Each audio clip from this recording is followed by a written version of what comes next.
the former home of Queen frontman Freddie Mercury, is for sale in London.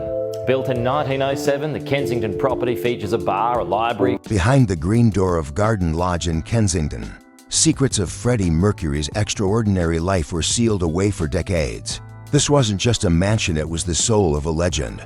When those doors finally opened after his passing, even his closest friends were left stunned by what they saw inside. From treasures of his stardom to the intimate traces of his private world, every corner whispered a story. So, what did they find in the hidden sanctuary of rock's most flamboyant showman?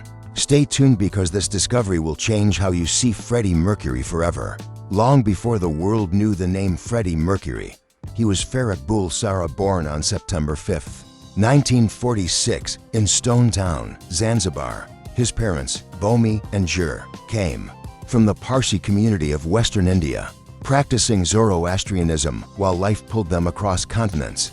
Most of his childhood unfolded in India. At age 7, he began piano lessons, and by 8, he was sent to St. Peter's boarding school near Bombay.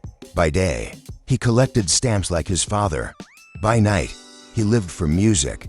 At just 12, he formed his first band, the Hectics, belting out Elvis Presley and Little Richard covers with uncanny precision. Friends remembered how he could hear a song once and instantly play it on piano. It was at St. Peter's that Farrokh started calling himself Freddie. The name stuck, but fate soon intervened. In 1964, the Zanzibar Revolution erupted, forcing the Bulsara family to flee. They arrived in England, settling in a modest house on Gladstone Avenue in Middlesex. For Freddie, England was the true turning point. He studied art, eventually earning a diploma in graphic design from Ealing Art College. Those same skills later birthed the iconic Queen crest, but in those early days, survival meant hustling. He worked as a baggage handler at Heathrow Airport, lugging suitcases heavier than his dreams, and sold vintage clothes at Kensington Market with his friend Roger Taylor. By 1969, Freddie was fronting small bands like Ibex, later renamed Wreckage. To most, these groups seemed like failures. To Freddie, they were rehearsals. Every rejection sharpened his craft, preparing him for the moment destiny would arrive. In 1970, that moment came. Freddie joined Roger Taylor and Brian May's band, Smile, with bassist John Deacon soon added. Queen was born. Freddie insisted on the name bold, regal, deliberately provocative. Around this time, he legally changed his surname to Mercury, stepping fully into the larger-than-life destiny he envisioned. Even before the music took off, Freddie was shaping the band's identity. He designed the Queen crest, lions for Deacon and Taylor, a crab for May, and two fairies for himself, a Virgo. Rising above it all, a phoenix spread its wings, a symbol of rebirth and triumph. Queen's sound became as unpredictable as Mercury himself. His fingerprints touched classics like Bohemian Rhapsody, We Are the Champions, Don't Stop Me Now, and Somebody to Love. Each song felt like it came from another world. Operatic one moment, stripped down rock the next. He hated repetition. To him, art was about constant reinvention. Freddie's natural speaking voice rested in the baritone range, but on stage, his tenor soared into stratospheric heights. He lived for live performance, commanding arenas with pure charisma. On July 13, 1985, Queen took the stage at Live Aid in Wembley Stadium. In just 20 minutes, Freddie Mercury owned the night, leading 72,000 people in unison. His sustained a cappella note became known as the note heard around the world. Decades later, critics still call it the greatest live performance in rock history. Yet behind the glitter and sequins was a man of contradictions. Off stage, he could be shy, guarded, almost elusive. On stage, he was fire incarnate, larger than life, impossible to ignore. His love life was just as complex.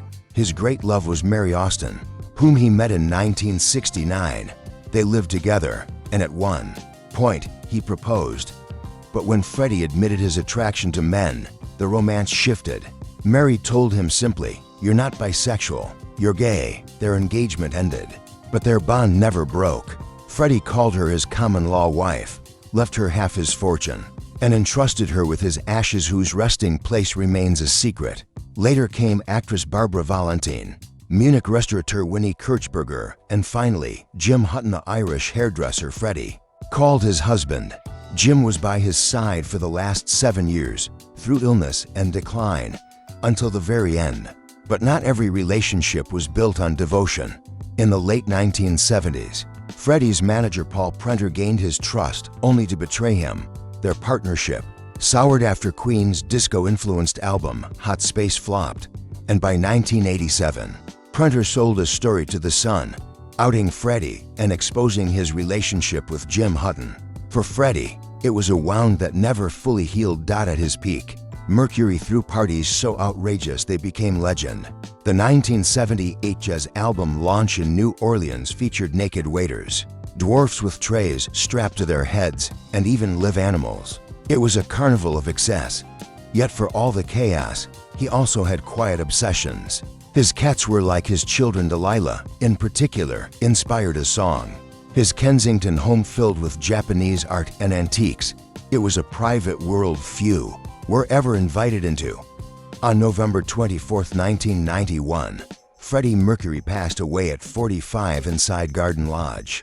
The man who had filled stadiums with light left the world quietly, surrounded only by those he trusted most. Mary Austin preserved the house exactly as Freddie left it, a time capsule of his life, his mirrored dressing room, his stage costumes, even handwritten lyrics remained untouched for decades. When his possessions were eventually auctioned, items like the crown and robe from the 1986 Magic Tour fetched staggering sums. Even the famous Green Door, covered in decades of fan tributes, sold for over £400,000.